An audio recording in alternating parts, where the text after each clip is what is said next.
জীবনে যে কোনো দিন দুঃখ দেখে নাই সেও মরে যাবে, জীবনে যে কোনো দিন সুখ দেখে নাই সেও মরে যাবে, সেও মরে যাবে, চাইলেও মরে যাবে, না চাইলেও মরে যাবে। হসপিটালের আইসিইউর ভিতর থেকেও মালাকুল মৌত নিয়ে আসে, লন্ডন আর থেকে থাইল্যান্ড থেকেও হসপিটাল থেকে বাংলাদেশের রোগীরে মৃত্যু দিয়ে দেয়। এজন্য বন্ধু আমার, বাপ আমার, অনেক ছেলে আছো তোমরা কোনোভাবেই বুঝতে চাও না, কোনোভাবেই না, তোমাদের শাহওয়াত তোমাদেরকে বুঝাইতে চায় না, কোনোভাবেই তোমরা বুঝতে চাও না যে এই মোবাইল, এই নারী, এই ছবি, তোমাদের বন্ধুদের এই আড্ডা, এটা তোমার ভালো করে না। এই কথাটা অনেক ছেলে আছে এত পাষাণ, এত পাষাণ যে তার কলিজাটা এইভাবে আটকাইয়া ফেলছে, এই নাফরমানিটা বুঝেই না, বুঝতে কোনো কিছুতে তার ঘাড় নোয়ানো যায় না, সেজদা দেয়। হায় হায় রে বাপ, মুসলমানের বাচ্চা এত বড় শক্ত হওয়া, এত পাষাণ হওয়া, এটা তো একটা জানোয়ারের স্বভাব না। জানোয়ারও তো এত কঠিন হয়, হাইওয়ান জানোয়ার, কুকুর বিড়ালও এত নিকৃষ্ট হয় না। আমি রীতিমতো হুজুর আমার জিন্দিগি যদি কেউ, আমার মন চায় মাঝে মধ্যে যে মানে এটা গবেষণা করি, মানে পিএইচডি করি এটার উপরে, যে একটা মুসলমানের বাচ্চা 365 দিনের এক বছরে কোনদিন ফজরের নামাজ পড়ে না, এটা কিভাবে সম্ভব?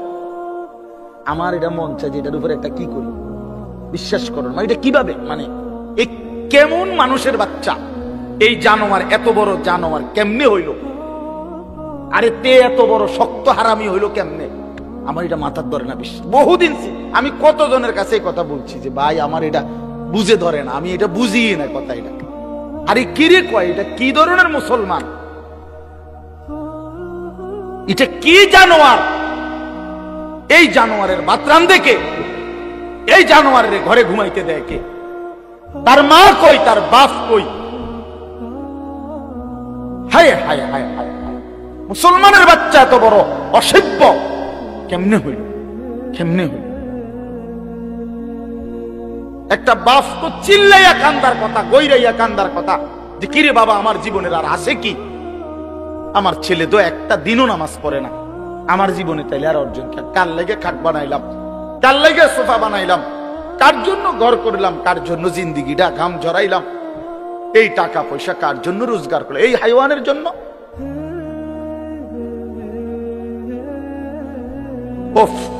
কিভাবে বললে বুঝতো? মাঝে মাঝে ভাবি হুজুর কি বললে বুঝতো আমাদের ছেলেরা, আমার সন্তানরা? আল্লাহই ভালো জানে। কিন্তু আল্লাহ বলেন বান্দা সেদিন মনে পড়ে কি লাভ হবে? বুঝে তো আসবে, মনে তো পড়বে, ফায়দা কি হবে, লাভ কি হবে? এজন্য ভাইয়া বুঝবা তুমি, আমিও বুঝবো, তুমিও বুঝবো। প্রতি ঘন্টা, মিনিট, সেকেন্ড, একটা সেকেন্ড আল্লাহ তাআলা হিসাবের বাহিরে নাই, হিসাবের বাইরে।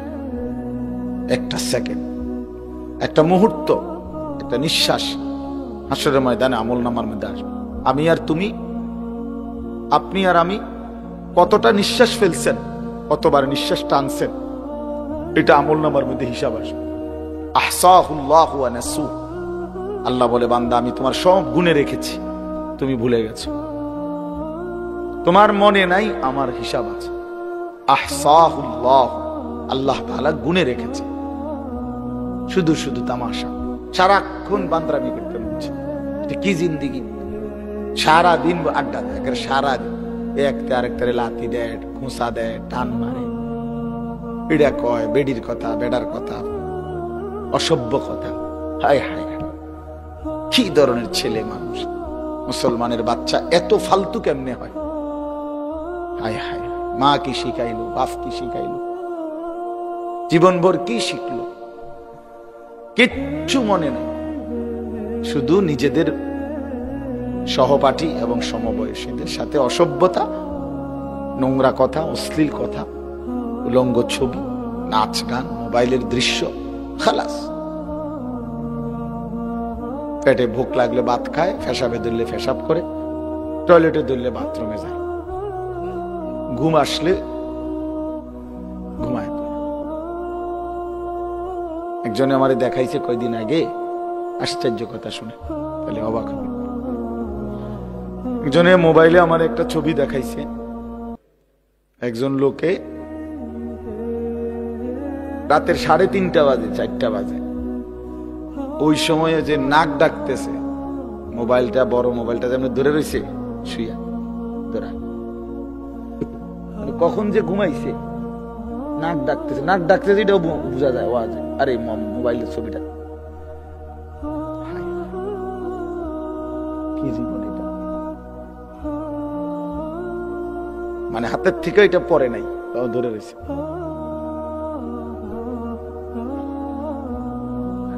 কি জীবন ভাইয়া, এত গাফেল মানুষের জীবন হয়, মুসলমান এত গাফেল হয়। এই জন্য এটা বোঝা উচিত, এটা বোঝা উচিত। যাই হোক, তো বলতেছিলাম আল্লাহ তাআলা এই কথাটা বারবার বুঝাইতে চাইছেন কোরআনের, যে বান্দা আমারে বাদ দিও না, আমারে বাদ দিলে আর কিছু থাকে না, আমারে ধরে রাখলে সব হয়েছে। আমার শায়েখ আল্লামা মুফতি মুশতাকুন নবী সাহেব বলে, আল্লাহকে হারিয়ে তুমি যদি গোটা দুনিয়াও পাও কিছুই পাও, আল্লাহকে পেয়ে যদি তুমি গোটা দুনিয়াও হারাও কিছুই হারাও।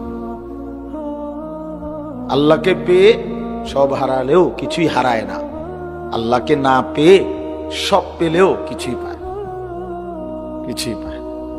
আল্লাহকে নারাজ করে ধরে রাখা যায়, জবরদখল করে রাখা যায়, যেদিন থাকে না আর কিছুই থাকে না, কিছুই থাকে।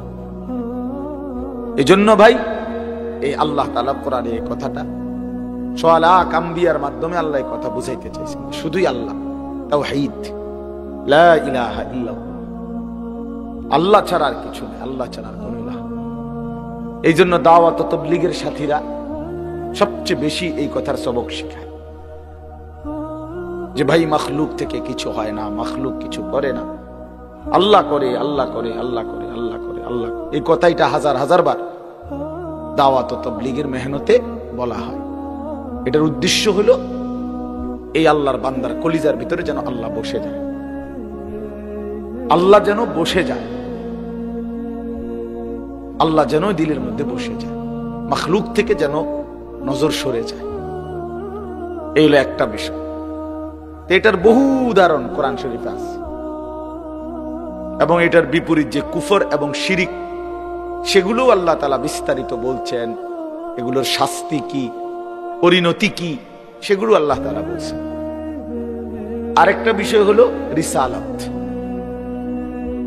রিসালাত, সোয়ালাক নবী আদম আলাইহিস সালাম থেকে আখিরি নবী সাল্লাল্লাহু আলাইহি ওয়াসাল্লাম পর্যন্ত রাসূলদের প্রতি ঈমান, বিশেষ করে আমাদের জন্য আমাদের নবী আখিরি নবী সাল্লাল্লাহু আলাইহি ওয়াসাল্লামের প্রতি ঈমান, তাকে গ্রহণ করা, জীবনের সর্বকিছুতে রাসূলুল্লাহ সাল্লাল্লাহু আলাইহি ওয়াসাল্লামের সুন্নাত, নবীজির অনুসরণ, এইটার প্রতি আল্লাহ তাআলা কোরআনের মধ্যে গুরুত্ব দিয়েছেন যে জীবনের সবকিছু তার মতো সাজাও। লাকাদ কানা লাকুম ফি রাসূলিল্লাহি উসওয়াতুন হাসানাহ, কুল ইন কুনতুম তুহিব্বুনাল্লাহা ফাত্তাবিউনি ইউহিব্বুকুমুল্লাহ ওয়া ইন্নাকা লাআলা খুলুকিন আযীম ওয়া মা আতাকুমুর রাসূলু ফাখুযুহু ওয়া মা নাহাকুম আনহু ফান্তাহু। আমার রাসূল যা নিয়ে এসেছে তাই কেবল ধরো, যা নিষেধ করেছে তা শতভাগ বর্জন করো।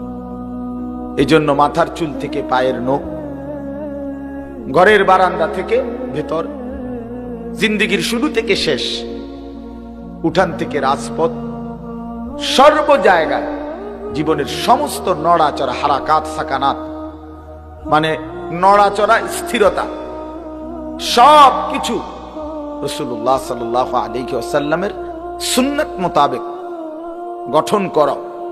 এটা রাসূলকে গ্রহণ করো, তাকে মেনে নাও, তাকে অনুসরণ করো।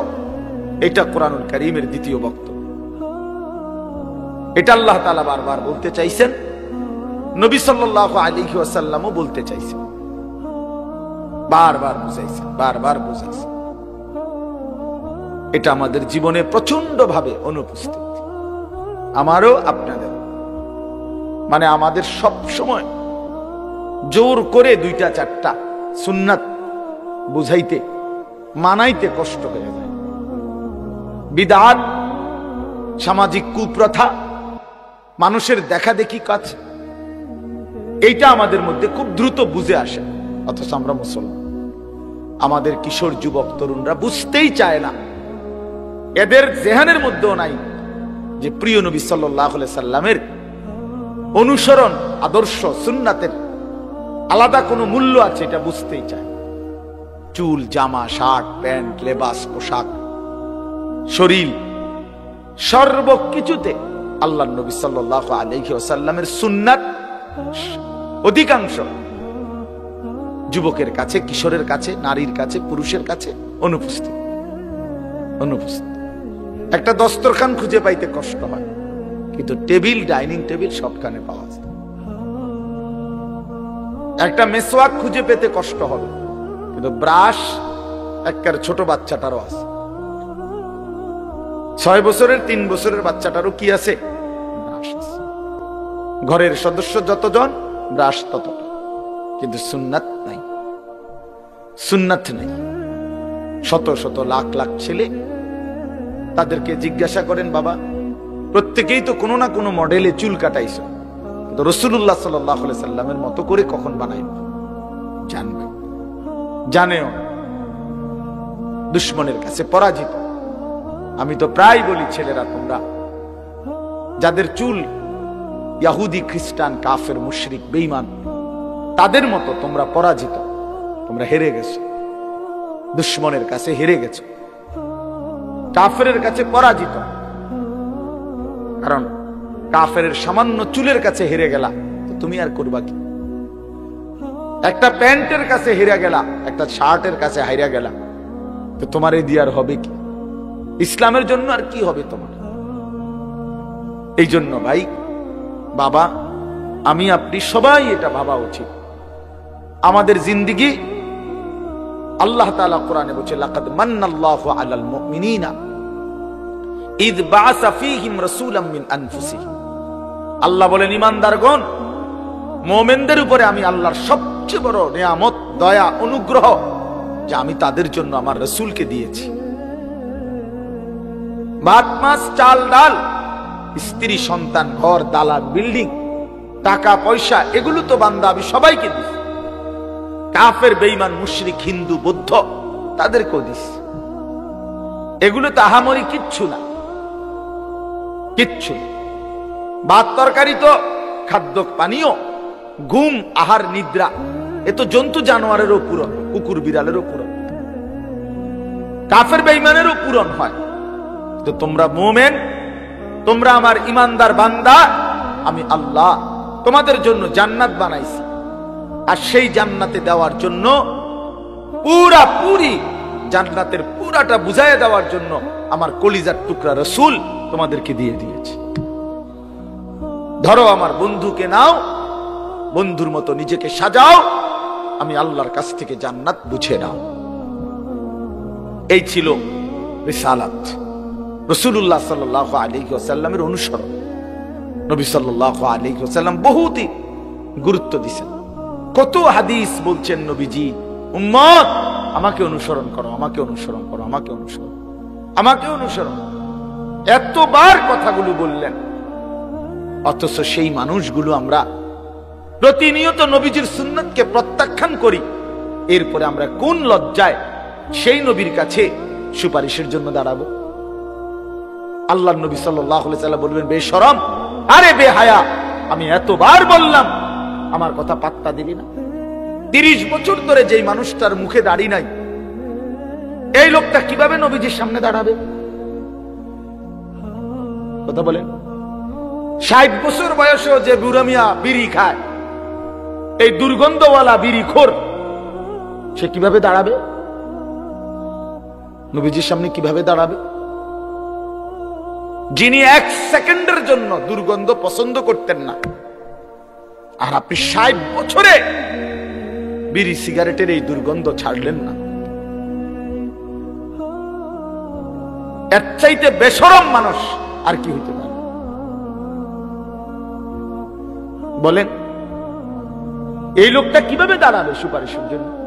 তোমরা ছেলেরা বলো বাবা, 365 দিনে এক বছরে, খোদার একটা বছরে কোনোদিন যারা ফজরের নামাজ পড়লা না, তুমি কেমনে দাঁড়াইবা? আজ যদি তোমার মৃত্যু হয় কেমনে দাঁড়াইবা বাপ? কিভাবে আল্লাহর সামনে, রাসূলুল্লাহ সাল্লাল্লাহু আলাইহি সাল্লামের সামনে দাঁড়াইবা? নবী সাল্লাল্লাহু আলাইহি সাল্লাম তো আমলনামা দেখবেন, উম্মতের আমলনামা দেখবেন। এই যে আমি এখন দেখছি, সবাই তো কাগজ দেখবে না, তো নবীজি আমলনামা দেখবে।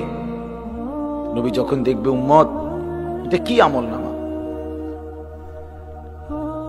কি আমলনামা এটা?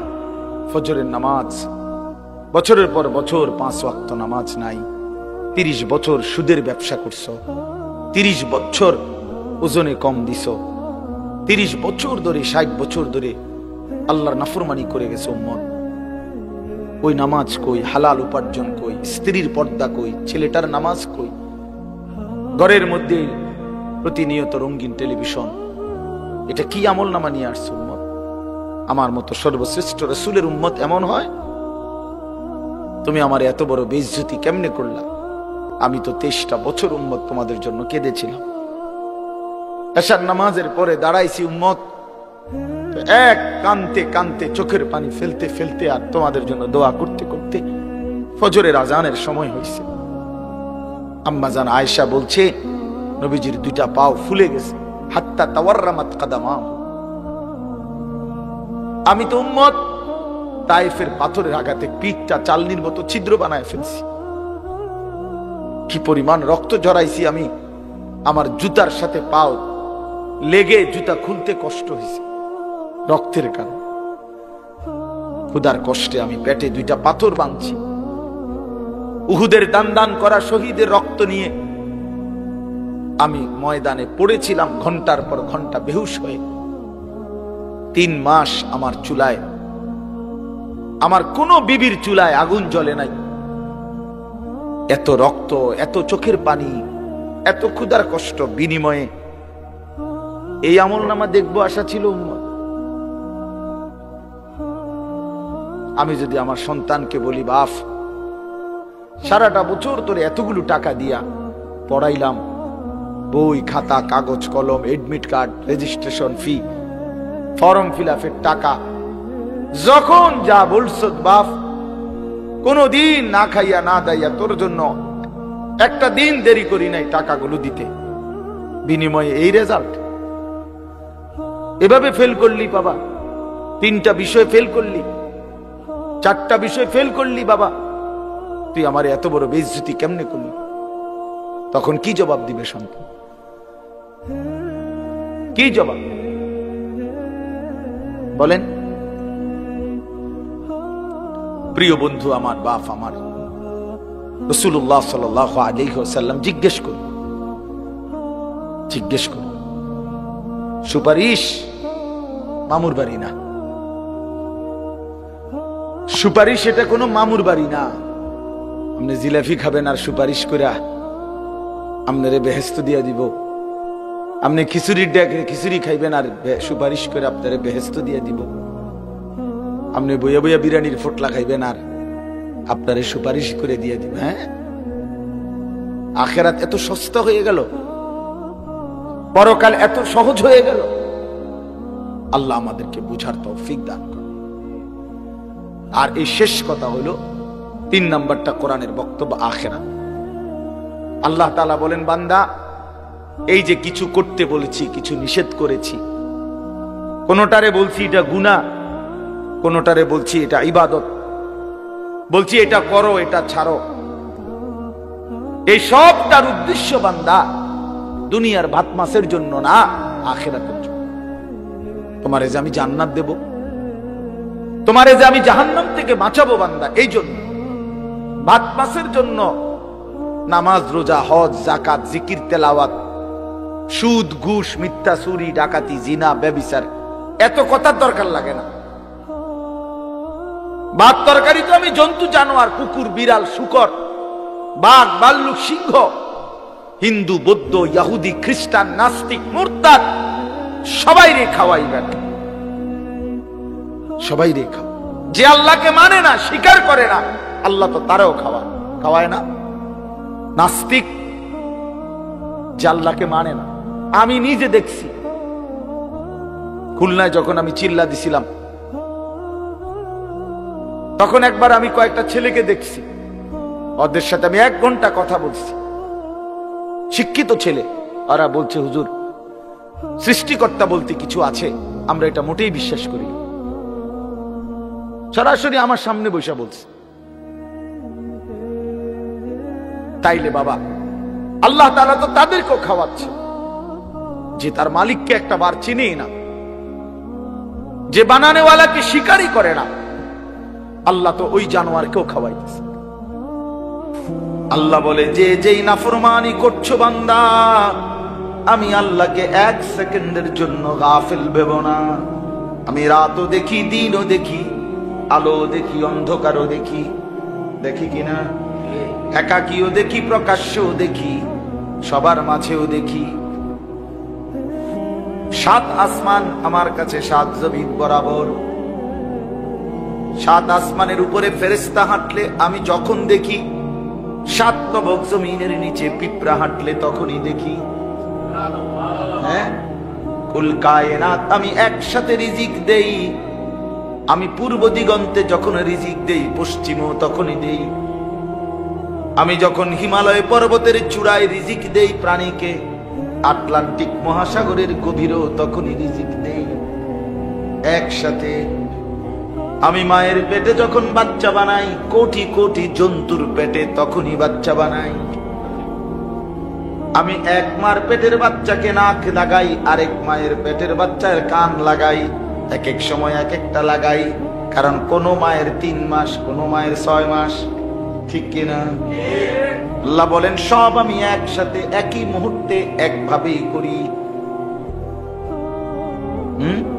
লক্ষ কোটি মানুষ একসাথে কথা বলে ভিন্ন ভিন্ন ভাষায়, আমি সবার সবটাই বুঝি, জবাব দিই। আমরা যে হজে উমরায় যাই, আল্লাহর ঘরে চারদিকে যে তাওয়াফ করে, তো পৃথিবীর 70, 80, 100 দেশের মুসলমান, তো যার যার পরিচিতরা নিজেরা নিজেরা কথা বলে। আমি তো কিছু বুঝি না, বেটা তো বেটার কথা বলে। ইন্দোনেশিয়ান হে কি কয়, হে কইতে পারবে। আফ্রিকান লোকগুলো কি বলে, তারাই কইতে পারবে। আমি আবার কি কই, হেরা কইতে পারে না, আমরা লোকরা। কিন্তু আল্লাহ তাআলা বলেন, আমি তো আমার প্রতিটা বান্দার কথা আলাদা আলাদা বুঝি, কারণ সব ভাষা, সব জবান আমার। কার? আল্লাহ। হায় মুসলমান, আমরা যদি বুঝতাম, না আমাদের সন্তানরা কিছু বুঝে, না আমাদের বাপ চাচারা কিছু বুঝে, সবাই মিলে শুধু ব্যবহার ভাত, মাছ, চাল, ডাল, দালান, বিল্ডিং, ঘর, সংসার, স্ত্রী, পরিজন, বিয়া, শাদী, বিদেশ, ব্যাংক ব্যালেন্স, খালাস। এগুলো মোটামুটি মিলাইতে পারছেন, তৃপ্ত। এগুলো নাই, অতৃপ্ত। জি ফুট, বউ বাচ্চা লইয়া, এটাই হিসাব। খাইয়া টাইয়া ভালো আছেন, খাইয়া পইরা ভালো কিনা, এটা হলো প্রশ্ন। যদি খাইয়া দাইয়া ভালো থাকে, তো মানুষে একজনের জন্য কই, আল্লাহর রহমতে আপনার দোয়ায়, 10 জনের দোয়ায় খাইয়া দাইয়া কি আছি, ঠিক না? এটাই ছেলে নামাজ পড়ে কি, তার ব্যাপার। আপনার মেয়েটা যে পর্দা করেন, সেটা তার নিজস্ব ব্যাপার। আমার দায়িত্ব হলো বাজার করা, বাপের দায়িত্ব।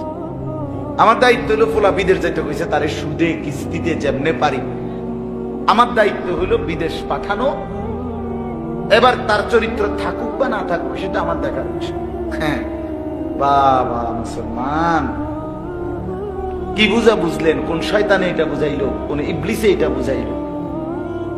কোন শয়তানে বুঝাইলো যে সুদের টাকা লইয়া ভূত বিদেশ পাঠানো বাপের দায়িত্ব? এটা যে বুঝাইছে আপনারে, তে ইবলিস। এটা আপনারে যে বুঝাইছে, তে শয়তান। শয়তান, শয়তানে বুঝাইছে। কিস্তি টাকা লইয়া বিল্ডিং করো না আপনারে যে বুঝাইছে, শয়তানে বুঝাইছে, ইবলিসে বুঝাইছে। কোরআনে আছে আশ-শাইতানু ইয়াইদুকুমুল ফাকরা। কোরআনে আল্লাহ বলছে শয়তান তোমাদেরকে প্রতিনিয়ত অভাবের ভয় দেখায়। কিসের ভয়?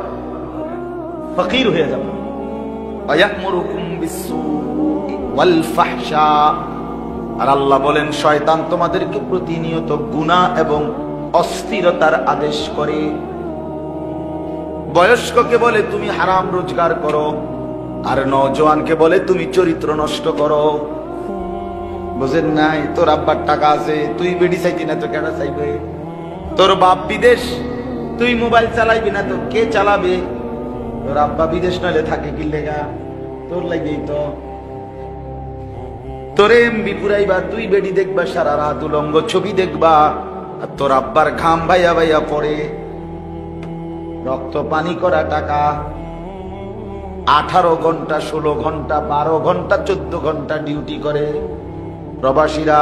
আমি তো দেখছি। ওফো, 14 ঘন্টা ডিউটি কইরাও নিজের ভাতটা আইসা নিজে রান্ধে, নিজের কাপড় নিজে গুছায়, নিজের কাপড় নিজে ধোয়। মানে কে দিব? না স্ত্রী আছে, না ছেলে আছে, না কেউ আছে। আর নাফরমান সন্তান 2 হাতে মোবাইল টিপতেছে, নারী ছবি, নাচ গান, অশ্লীলতা, বেহায়া। কারণ কি? কারণ হলো আমরা বুঝে নিয়েছি জিন্দেগি এটাকেই বলে, এটাকেই বলে খাবে ফুর্তি করবে। মা হিয়া ইল্লা হায়াতুনাদ দুনিয়া। আল্লাহ কোরআনে বলে বেঈমান বলে কাকে জানেন? আল্লাহ কোরআনে বলে নাফরমান, কাফের, মুশরিক বেঈমান বলে তাকে। তারাই বেঈমান যারা বলে জীবন কেবল দুনিয়া, এটাই জীবন। মা হিয়া ইল্লা হায়াতুনাদ দুনিয়া। আপনি যদি বলেন না আমি এটা কই না, আমি কই আখিরাত আছে, তো আপনার প্রস্তুতি কোথায়? আপনি কইতে আছেন আপনি যাবেন ঢাকা, আমি টাকা নিছেন হুদা 30 টাকা, 30 টাকা দিয়ে আপনি ঢাকা যাবেন কেমন? আপনি ক্যান্টনমেন্ট যাইতে তো কষ্ট হয়ে যাবে। কথা বুঝেন নাই আপনি? আপনি যদি বললেন আপনি যাবেন ঢাকা, তো ঢাকা যাইতে হুদা 30 টাকা দিয়ে। হ্যাঁ, আপনি যাইতে আছেন 1 সপ্তাহ লাগা হুদা ফিন্দার লুঙ্গিটা লইয়া, তো তারপরে গোসল করলে লুঙ্গি বদলাবেন কো? লুঙ্গি কো আর প্যান্ট গেঞ্জি কো? আরো কিছু সামানা নিবেন না? আপনি না 1 সপ্তাহের জন্য যাচ্ছেন, তো কই প্রস্তুতি? আখিরাতের প্রস্তুতি কোথায়?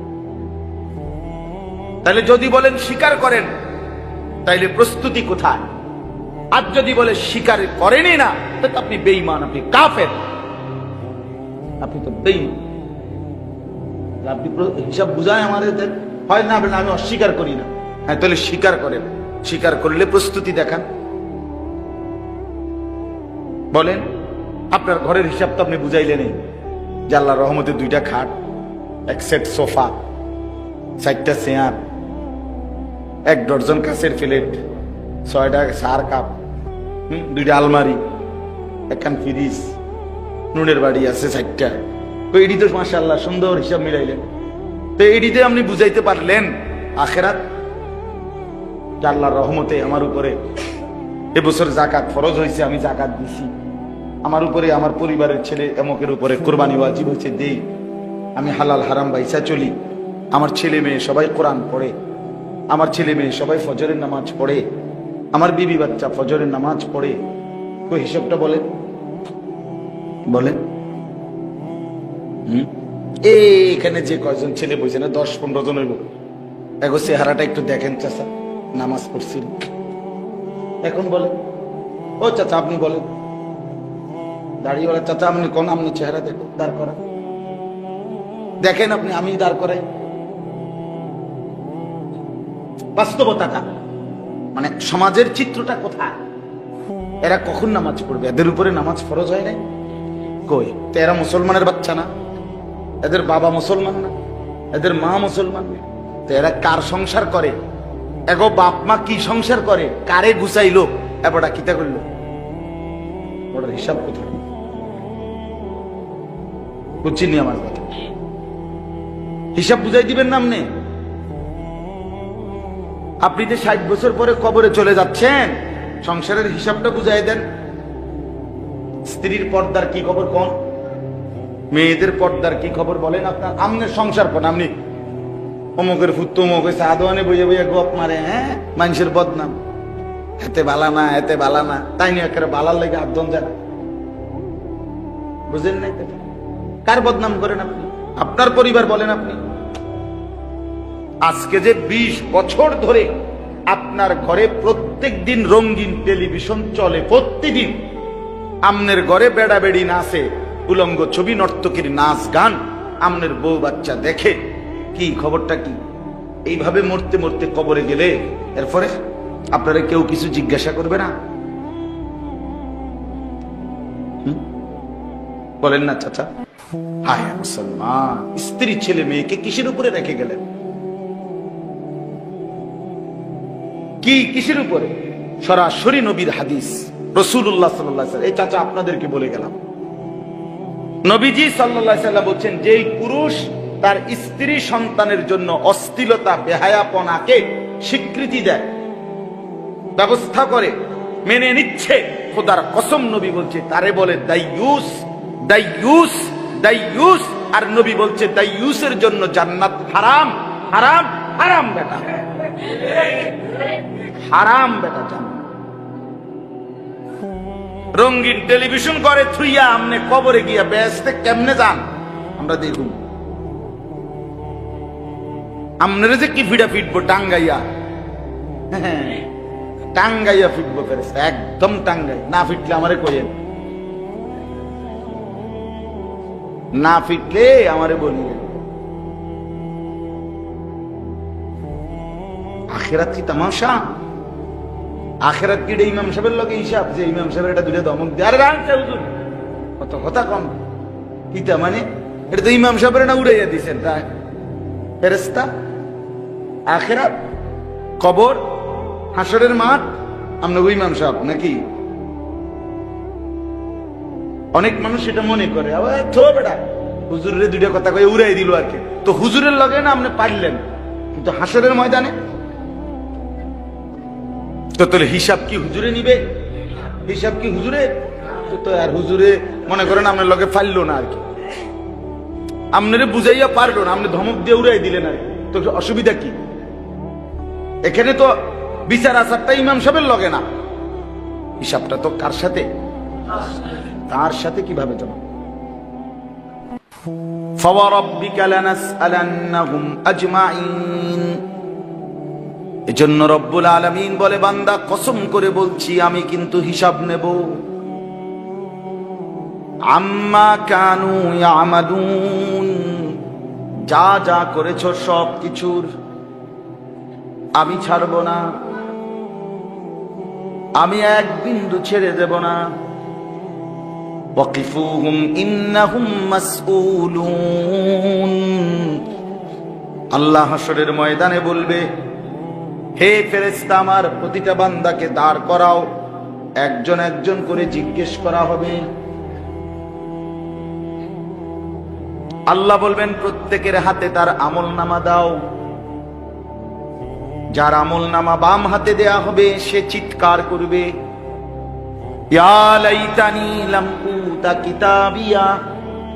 চিৎকার করে বলবে, হায় যদি আমার আমলনামা আমার হাতে না দিত। ওয়ালাম, কোরআন শরীফে আছে, ওয়ালাম আদরি মা হিসাবিয়া। হায় যদি আমার হিসাব আমি না দেখতাম। ইয়া লাইতাহা কানাতিল কাদিয়া। আহা, এই মুহূর্তেই মৃত্যু যদি এসে আমাকে শেষ করে দিত। মা আগনা আন্নি মালিয়া। আমার মাল কোনো কাজে আসলো না।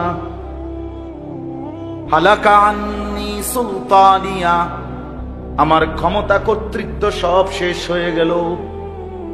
এগুলো আবল তাবল বলবে। কোরআন শরীফ আছে, আল্লাহ তখন বলবে ফেরেশতাদেরকে, খুযুহু ফাগুল্লু, পরে ধরো।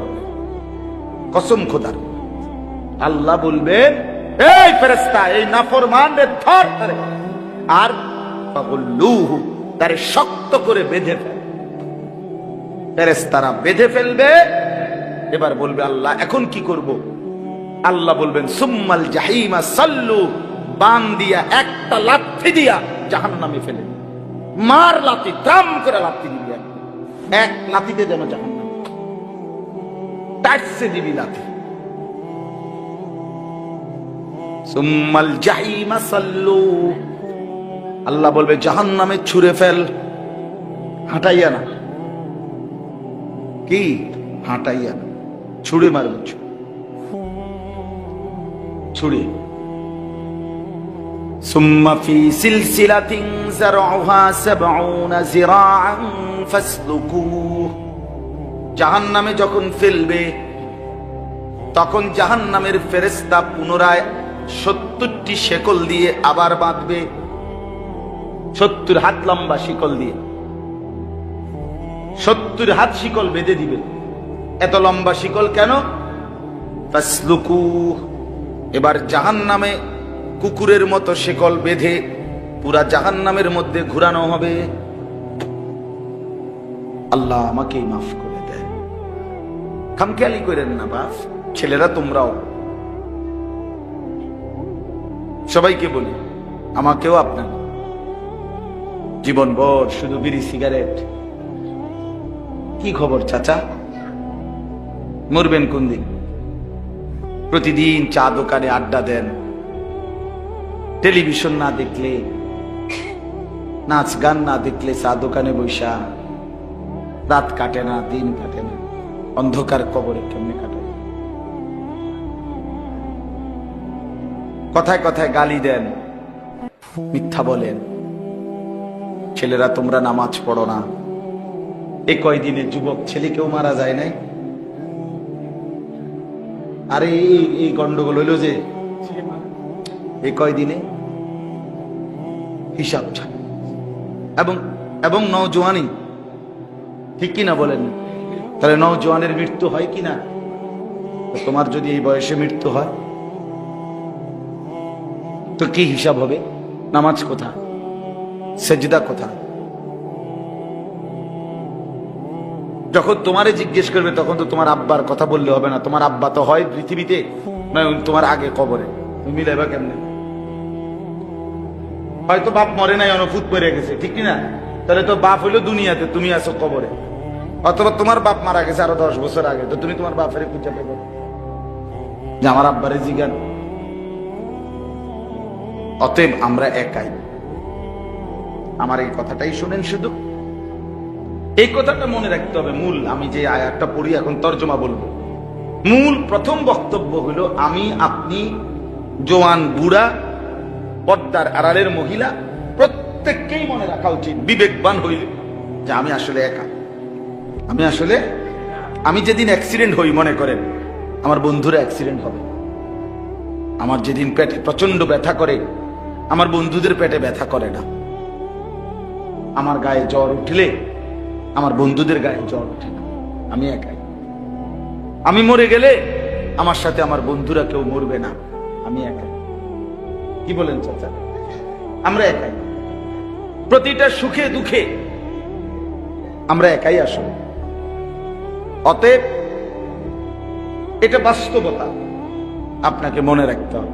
শুধু কবরে তো একাই, হাসর মিজান ফুলসেরাতে তো একাই, দুনিয়াতেও বাস্তবে আমরা একাই। এটাই সত্য কথা, আমরা একাই। দুনিয়া স্বার্থপর, এই দুনিয়ায় কেউ কারো জন্য থামে না। শুধু শুধু এই হাসে, এই বন্ধু ফ্রেন্ড, ধোকা, একেবারেই ধোকা। তোমার সাথে বন্ধু মোটরসাইকেল অ্যাক্সিডেন্ট করে মরে গেলে তুমি মরো না কা? তুমি না বন্ধু? সামনের সিএনজি অ্যাক্সিডেন্ট করে 3 জন মরে গেলে পিছনের সব সিএনজি সেদিন বন্ধ থাকে না? ওরা আর সাইডে দিয়ে যায় না তো, ওরা তো চলে যায়।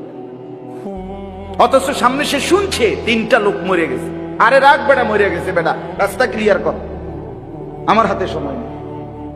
এরই নাম দুনিয়া, এরই নাম কি? স্বার্থপর।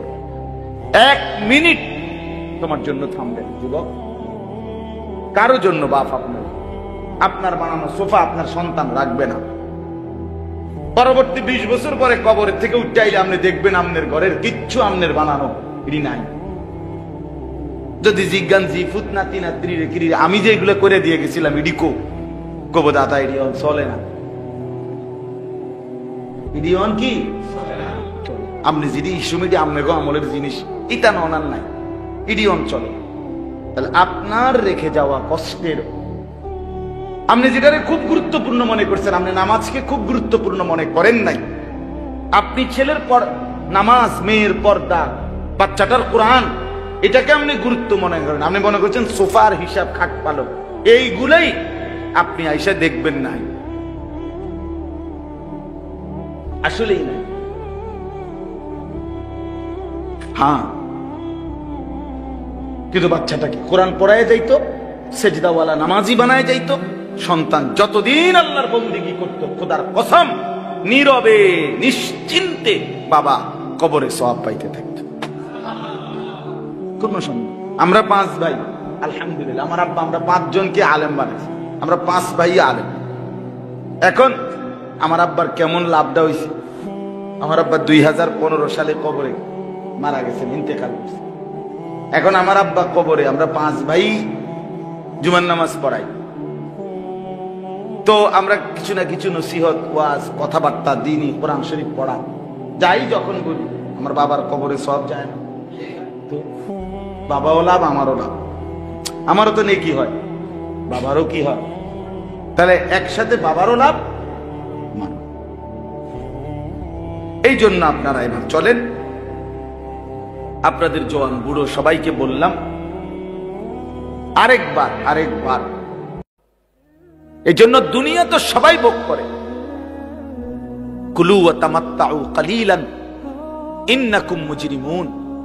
আল্লাহ তাআলা বলে, বান্দা অল্প সময়ের জন্য দুনিয়া খাও, ভোগ করো, শুধু মনে রেখো তুমি পাপী। দুনিয়া আমি আটকাবো না, নাফরমান দুনিয়া আটকাবো না, কিন্তু আমি আল্লাহ তাআলা আখিরাতে আটকাবো। ওয়াইলুন ইয়াউমাইদিন লিল মুকাদ্দিবিন। ইয়াউমাইদিন, সেদিন আখিরাতে মিথ্যাবাদী নাফরমান পাপী তোমাদের জন্য রয়েছে জাহান্নাম।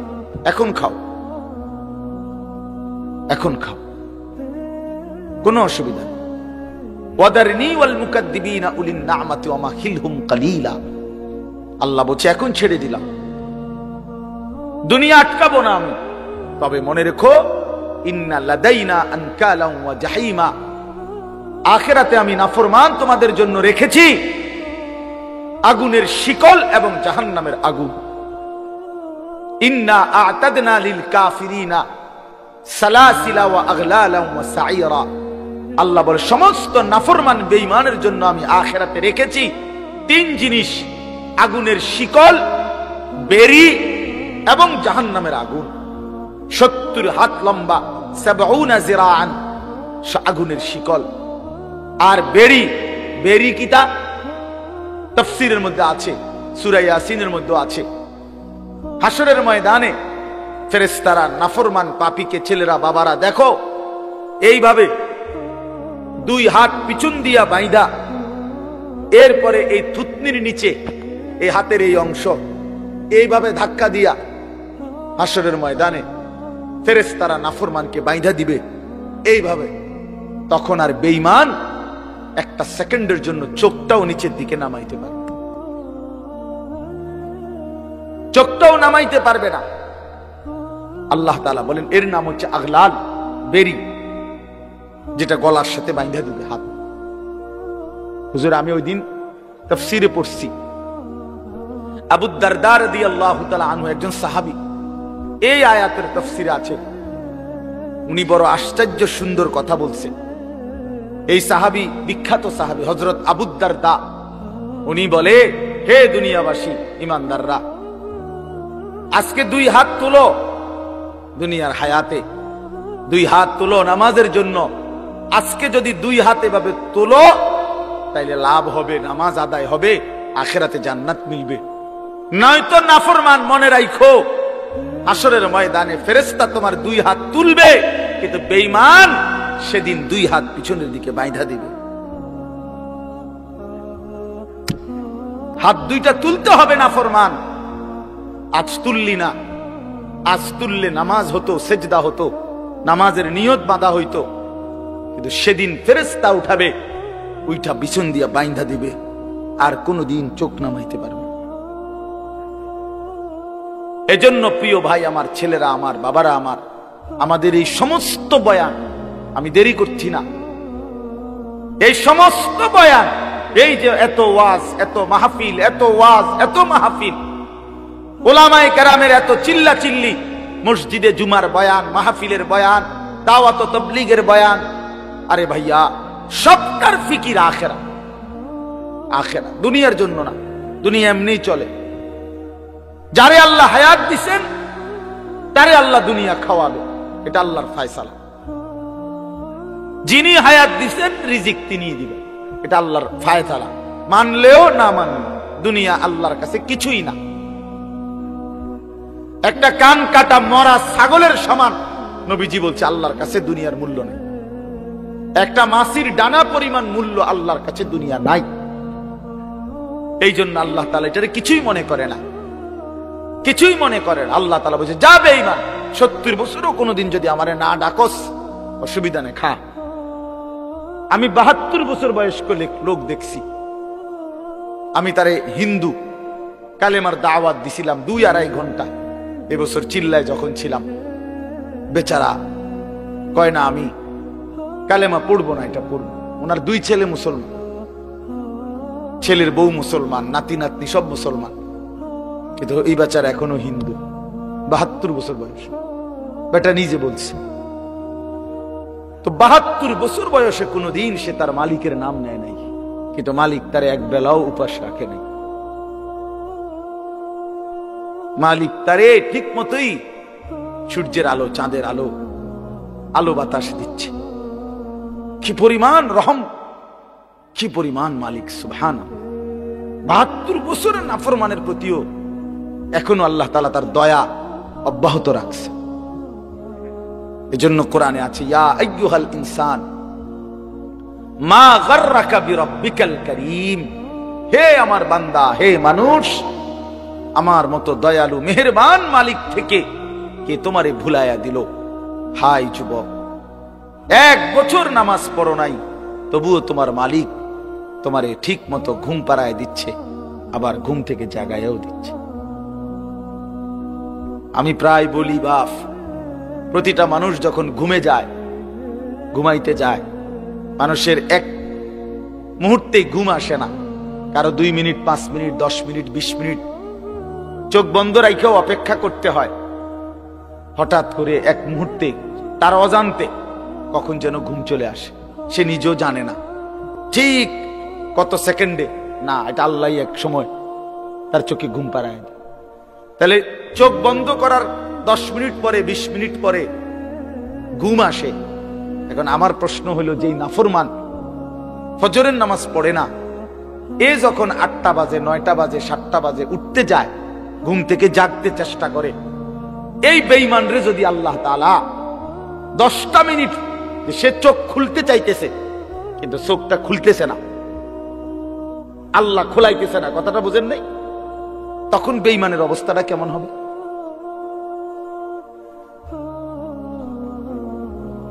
ঘুম যাওয়ার সময় যেরকম ঘুমটা আসতে দেরি হয়েছে 10 মিনিট, এখন চোখ খোলার টাইমে মনে করেন আমি চাইতেছি চোখ খুলতে, কিন্তু চোখ আমার খুলে না 20 মিনিট। এইবার তার চিৎকারে বলেন আল্লাহর আরশ কাঁপবে। কি পরিমাণ চিল্লাবে সে, যে হায় আমার চোখ তো খুলতেছে না, আমার চোখ তো খুলতেছে না। এই জন্য বাপ, আমাদের এই সমস্ত কথা, এই যে বলে অনেকে মোল্লারা শুধু আসমানের উপরের কথা বলে, তো আমাদের জিম্মাদারি তো এটা, আমাদের জিম্মাদারি। আমনে করে বুঝি আমগো জিম্মাদারি যদি আজকে আল্লাহ বলতো আমার বান্দাদেরকে অটো চালানো শিখাও, আমার বান্দাদেরকে সিএনজি চালানো শিখাও, আমার বান্দাদেরকে বুটমুড়ি বেচা শিখাও, তাহলে তো আমরা এটাই করতাম। কথা বলেন না? তো আল্লাহ বলছে কুম ফাআনদির, হে নবী আপনি দাঁড়ান, আমার বান্দাদেরকে জাহান্নামের ভয় দেখান, আখিরাতের ভয় দেখান, কবরের ভয় দেখান। আমাদেরকে বলছে ইলম অর্জন করো, করে ওয়ালিউনজিরু কওমাহুম ইদা রাজাউ ইলাইহিম, নিজ এলাকায় ফিরে গিয়ে নিজ কওমের মানুষদেরকে ওয়ালিউনজিরু, আল্লাহর ভয় দেখাও, আখিরাতের ভয় দেখাও, কবরের ভয় দেখাও, জাহান্নামের ভয় দেখাও, পরকালের ভয় দেখাও। এজন্য না ভাইয়া আমরা আল্লাহর কথা আখিরাতের ছাড়া অন্য কিছু বলতে পারি না। এ তো আমাদের জিম্মাদারি, আল্লাহ দিয়েছেন আমাদেরকে এটা দায়িত্ব। এই জন্য আজকের এই রাত গভীরে এটাই কথা, এই সূরাটা আল্লাহ তাআলা বলছেন আখিরাতের বিষয়। আখিরাত কিয়ামত, কিয়ামত আল্লাহ মনে করাই দিছে। কিয়ামত একদিন বান্দা এই পৃথিবীর সব এই সাজানো সৃষ্টি জগৎ থাকবে না, থাকবে না বান্দা। আল্লাহ এই কথা মনে করাই দিছে, এই সব কিছু আমি একদিন ভেঙ্গে চুড়ে শেষ করে ফেলবো, আর হাসরের মাঠ কায়েম করে তোমাদের প্রত্যেকের জিন্দেগির হিসাব নেব। সেদিন যার আমল নামা মিজানের পাল্লায় ওজনে দিলে ভারী হবে, সেই কেবল সুখে থাকবে। আর যার আমল নামা মিজানের পাল্লায় গুনাহের বোঝা ভারী হবে, নেকির পাল্লা হালকা হবে, আল্লাহ তাআলা বলেন তোমার ঠিকানা হবে হাবিয়া, একেবারে নিকৃষ্ট জাহান্নাম, যেটা প্রজ্বলিত ধাউ ধাউ করে জ্বলা আগুন ছাড়া আর কিছু নয়। এই কথা এটাই আল্লাহ এখানে এটাই বলছে। আল কারিয়াতু মাল কারিয়া, কোরআন শরীফে কিয়ামতের বহু নাম আছে। আল হাক্কাতু মাল হাক্কা, লা উকসিমু বিয়াউমিল কিয়ামা। এখানে আল্লাহ তাআলা বলছে আল কারিয়াতু মাল কারিয়া, আঘাতকারী। দরজার মধ্যে যেরকম খটখট করে, দরজার মধ্যে যেরকম আঘাত করে, আল্লাহ তাআলা এই কিয়ামতকে বলছে এরকম আঘাতকারী। অর্থাৎ বুঝাইতে চাইছে বান্দা প্রতিনিয়ত কিয়ামত আখিরাত তোমাদের দরজায় কড়া নাড়তেছে। প্রতিটা মৃত্যু, প্রতিটা লাশ, প্রতিটা জানাজা, জিন্দেগির প্রতিটা পরিবর্তন তোমারে মনে করাই দিচ্ছে যে তুমি স্থায়ী না, তুমি থাকবা না, তুমি থাকবা না। গতকালকে আমি চোখের ডাক্তার দেখাইছি, উনি আমারে বলতেছে হুজুর 10 মাসের মধ্যে আপনার চোখের পাওয়ার যেটুকু কমে গেছে হিসাবে এতটুকু কমার কথা না। মানে 10 মাস আগে আমি একবার দেখাইছিলাম, আবার কালকে দেখাইছি আরেক। তো আমার চোখের দৃষ্টি শক্তি যদি কমে যায়, এ তো আমার মৃত্যুর কথাই স্মরণ করায়। আমার কোমরের শক্তি যদি কমে যায়, তো সে তো আমার মৃত্যুর কথাই মনে করায়। হ্যাঁ বলেন ভাই। এই জন্য বাপ আমার আল্লাহ তাআলা বলেন বান্দা প্রতিনিয়ত তোমাদেরকে কিয়ামত, আখিরাত, পরকাল তোমাদের দরজায় কড়া নাড়ে, দরজায় কড়া নাড়ে। আল কারিয়াতু মাল কারিয়া ওমা আদরাকা মাল কারিয়া। হে নবী আপনি জানেন সেই আঘাতকারী, করাঘাতকারী, খটখটকারী সেটা কি? আল্লাহ বলেন ইয়াউমা ইয়াকুনুন নাসু কাল ফারাশিল মাবসুস। সেটা হলো সেই কিয়ামত, যে কিয়ামত যখন শুরু হবে, ইসরাফিল ফু দিবে, তো পতঙ্গ এই উলু উলু কয় যে বাতির সামনে যে সাদা সাদা পোকা আইসা আইসা উড়া উড়া পড়ে, এলোমেলো হয়ে ছুটা ছুটা আইসা পড়ে। আল্লাহ তাআলা বলেন বন্ধু সেই কিয়ামতের ঘন্টা যখন বাজবে, কিয়ামতের খটখট যখন শুরু হবে, ইসরাফিলের ফু যখন জমিনে শুরু হবে, তখন এই কোটি কোটি মানুষগুলো সব এই উলু পতঙ্গের মতো উড়ে উড়ে দিক বিদিক ছন্ন ছাড়া হয়ে একেবারে ছিন্ন ভিন্ন হয়ে যাবে। কাল ফারাশিল মাবসুস, বিক্ষিপ্ত পতঙ্গের মতো। কে যে কোথায় যায়, কেন যায়, কেউ কারো কোনো প্রশ্নের জবাব দিতে পারবে না। বাবা বলবে না ছেলেকে বাপ কোথায় যাও, ছেলে বলবে না বাপ আপনি কোথায় যান, স্বামী বলবে না স্ত্রীকে কোথায় ছুটছ, স্ত্রী বলবে না স্বামীকে কোথায় ছুটছ, সব দৌড়াবে সব।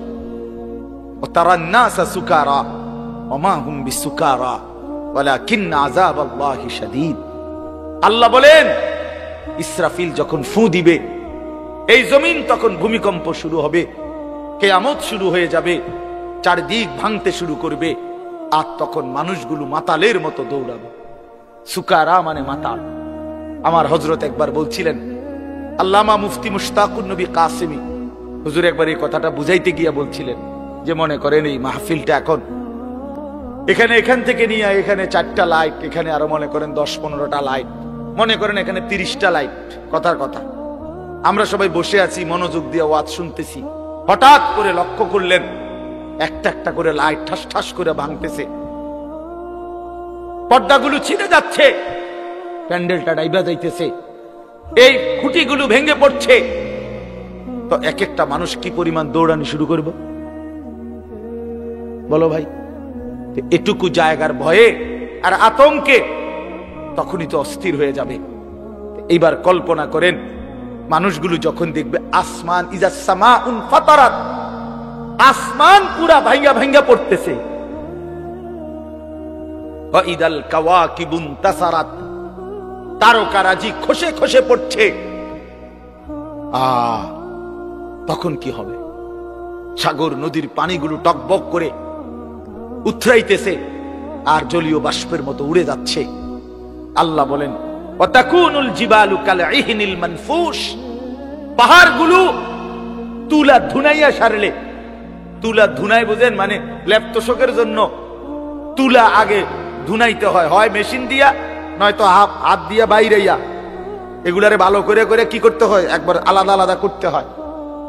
তো এই তুলারে ধুনাইয়া সারলে যখন এগুলো এরকম আলাদা আলাদা হয় যে সামান্য বাতাসেই উঠতে থাকে, আল্লাহ তাআলা বলেন এই কোটি কোটি পাহাড়, লক্ষ লক্ষ পাহাড়গুলো ইসরাফিলের ফু শুরু হইলে এরকম ধ্বনিত তুলার মতো দিক বিদিক শূন্যে তুলার মতো উঠতে থাকবে।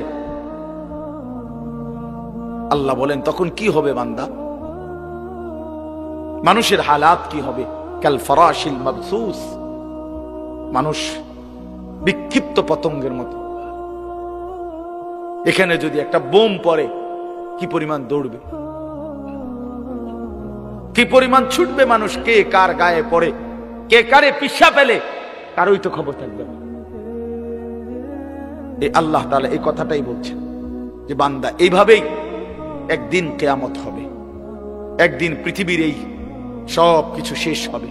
এখানে যেরকম বলছে আরো বহু সূরায় আল্লাহ তাআলা বলছে ইজা ওয়াকাতিল ওয়াকিআ লাইসা লিওয়াকাতিহা কাযিবা খাফিদাতুর রাফিআ, এভাবে বারবার বলছে ইদা রাজ্জাতিল আরদু রাজ্জা ওয়া বুসসাতিল জিবালু বাসসা ফাকানাত হাবাআম মুনবাসসা।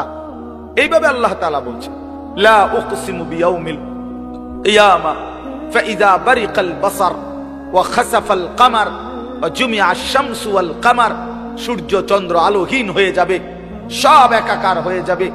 ইয়াকুলুল ইনসানু ইয়াউমাইদিন আইনাল মাফার, মানুষ পাগলের মতো দৌড়তে দৌড়তে বলবে পালাবো কোথায়, দাঁড়াবো কোথায়? আল্লাহ বলবেন কাল্লা লা ওয়াজার, না বান্দা আজ দুনিয়ার কোথাও কোনো ঠিকানা নাই, দাঁড়াবার কোনো জায়গা নাই। ইলা রাব্বিকা ইয়াউমাইদিনিল মুস্তাকার, আজ চলো আশ্রয় ঠিকানা শুধুই তোমার রব আল্লাহর নিকট। ইদা জুলজিলাতিল আরদু জিলজালাহা ওয়া আখরাজাতিল আরদু আথকালাহা ওয়া ক্বালাল ইনসানু মা লাহা। শত শতবার আল্লাহ বলছে ছেলেরা বাপ, জীবনটা নষ্ট করো না বাপ, হাসলেও মরে যাবা, কাঁদলেও মরে যাবা, নষ্ট করলেও সময়টা মরে যাইবা, আল্লাহর ইবাদত করলেও মরে যাইবা। কেউ আমরা থাকবো না, রাজপ্রাসাদের ওই অট্টালিকায়ও মরে যাবে, জীর্ণ কুঠিরে কুড়ে ঘরে যে মরে যাবে, জীবনে যে কোনো দিন দুঃখ দেখে নাই সেও মরে যাবে, জীবনে যে কোনো দিন সুখ দেখে নাই সেও মরে যাবে, সেও মরে যাবে, চাইলেও মরে যাবে, না চাইলেও মরে যাবে। হসপিটালের আইসিইউর ভিতর থেকেও মালাকুল মউত নিয়ে আসে, লন্ডন আর থেকে থাইল্যান্ড থেকেও হসপিটাল থেকে বাংলাদেশের রোগীরে মৃত্যু দিয়ে দেয়। এই জন্য বন্ধু আমার, বাপ আমার, অনেক ছেলে আছো তোমরা কোনোভাবেই বুঝতে চাও না কোনোভাবেই না তোমাদের শাহওয়াত তোমাদেরকে বুঝাইতে চায় না। কোনোভাবেই তোমরা বুঝতে চাও না যে এই মোবাইল, এই নারী, এই ছবি, তোমাদের বন্ধুদের এই আড্ডা, এটা তোমার ভালো করে না।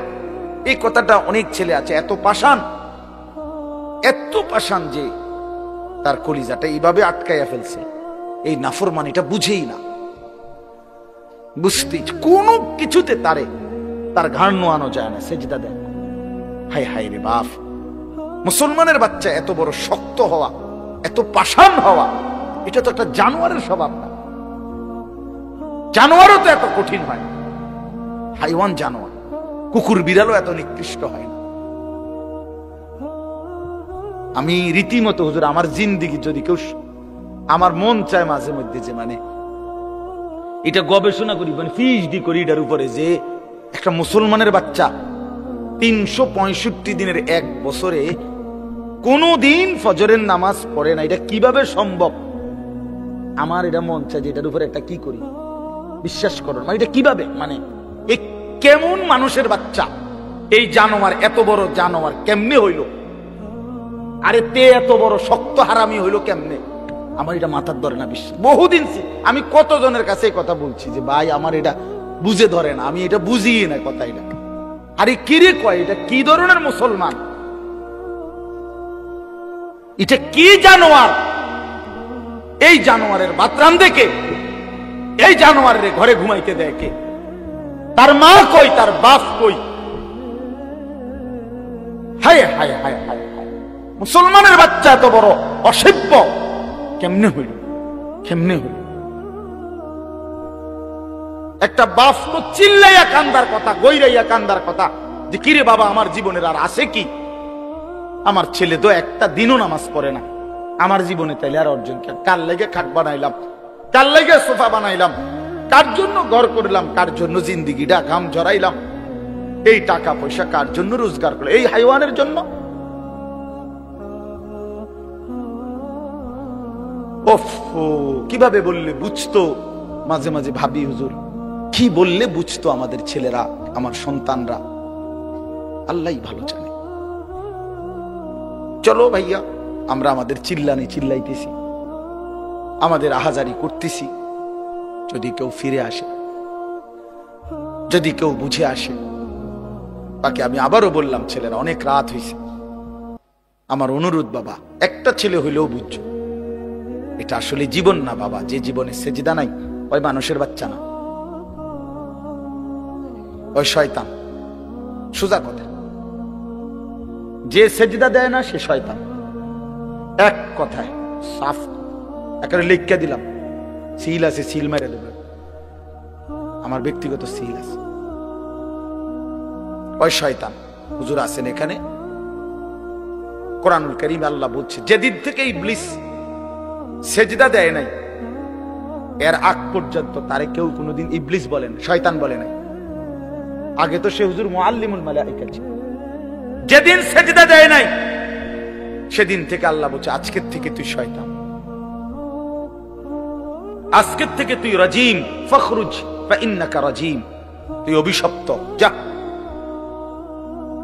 আল্লাহ বলছে, ওয়া ইন্না আলাইকা লা'নাতা ইলা ইয়াউমিদ্দিন, ইবলিস তুই আমারে সেজদা দিলি না, আজকের থেকে নিয়ে কিয়ামত দিবস পর্যন্ত তোর উপরে আমি আল্লাহর লানত, আমি আল্লাহর লানত। এজন্য বেনামাজি মনে রাখিস, তোর উপরে আল্লাহর লানত, আল্লাহর লানত, আল্লাহর লানত, তোর খোদার গজব তোর উপরে, তোর খোদার গজব। শেষ হয়ে যাবি না ফরমান। ওই নারীকে বইল, যে নারী নামাজ পড়ে না, ওই মহিলারে বইল, ওই স্ত্রীকে বইল, স্বামীরা যাদের স্ত্রী নামাজ পড়ে না, পর্দা করে না। যে নারী পর্দা করে না এটা কোনো বেডি না, বেপর্দা নারী নারী না, এটা নারীও না, নারীর জাতও না, এটা প্লাস্টিক সামগ্রী, এটা উপভোগের পণ্য, এটা উপভোগের পণ্য। ওরে বইল।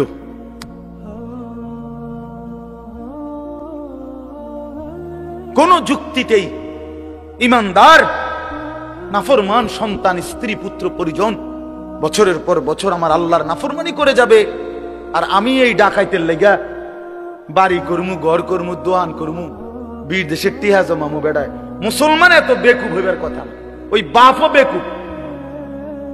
হ্যাঁ, 100 হয় বেউকুফ, আর নইলে এটা দুনিয়া লুবি বাপ। তার কথা হইল যে নমাজ রোজার দরকার নাই, আমার টেহার দরকার। হ্যাঁ, তোর তুই ফুতের নমাজ দিয়ে আমি কিতা করবো বেড়া, আমার টেহার দরকার, টেহা কামাই কর। এবার সুদে পারি, কিস্তিতে পারি, আমি টেহা ব্যবস্থা করে দিতেছি, বিদেশ যা, পরে টেহা ফাটাইস, খালাস। আর নাই তো কোনো মুসলমান বাবা এটা মেনে নিতে পারবে না যে আমি মরে বাঁচা থাকতে বেটা তুই নামাজ পড়বি না, তোর জন্য আমার জিন্দিগির কামাই করব। কেন কেন? এটা দায়িত্ব দিছে কেউ আপনারে? এটা আল্লাহ বলে নাই, রসুল বলে নাই, কোরআন বলে নাই যে কোন নাফরমান সন্তান আল্লাহর অবাধ্য একটা সেজদা দেয় না, এই বেঈমানের জন্য কামাই করতে হবে আপনাকে, এটা আল্লাহ বলে নাই। আপনি নলে জিজ্ঞাসা করেন, কোরআনুল কারীমের মধ্যে আছে স্পষ্ট। নূহ আলাইহিস সালামকে আল্লাহ বলছে, ইয়া নূহ ইন্নাহু লাইসা মিন আহলিক ইন্নাহু আমালুন গায়রু সালিহ। কোরআন শরীফের আয়াত, ফালা তাসআলনি, হে নূহ, বেঈমান নাফরমান সন্তান, এটা তোমার সন্তান নয়, এটা বেআমল, আমালুন গায়রু সালিহ।